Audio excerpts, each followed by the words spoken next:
Hi everyone, my name is Jonas, and I will present what's joint commitment. That's the short video. It's going to be a very rough and basic explanation, so I don't have to explain it in my presentation.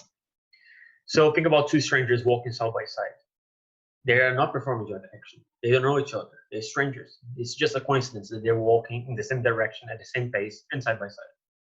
Now, that's just an aggregation. Now, compare this with two friends walking together around the park. Now, that's a joint action. So what's the difference? For Gilbert, if one of the friends suddenly starts running away, the other can rebuke him. So there's a normative relation that's not present in the stranger's case, which is not a case of joint action. So for Gilbert, a theory of joint agency, we have to follow these three criteria.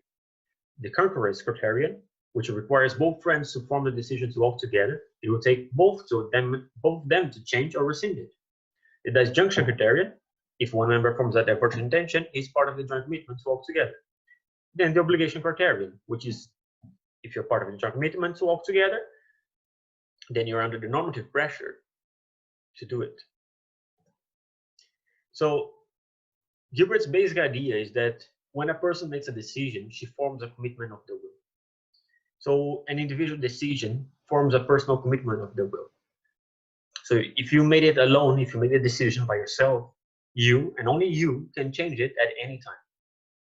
As long as you don't change it, it keeps exerting its normative pressure on you. So let's say you decide to go on a diet. People can try to force you, they can coerce you into stop the diet. But the only person who can actually change the commitment, you can fail the commitment, of course, but change the commitment, which would be like the intention, is you. And as long as you don't change your mind, you're still under the obligation to go on a diet. So that's the individual decision. Now, a collective decision is also commitment of the will, but it forms a joint commitment of the will. So it will be a pool of wills.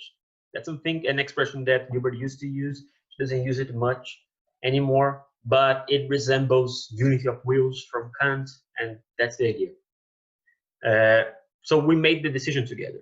So it did the same way that it took all of us to make it, it will take all of us, every single one of us, to make any change or end it.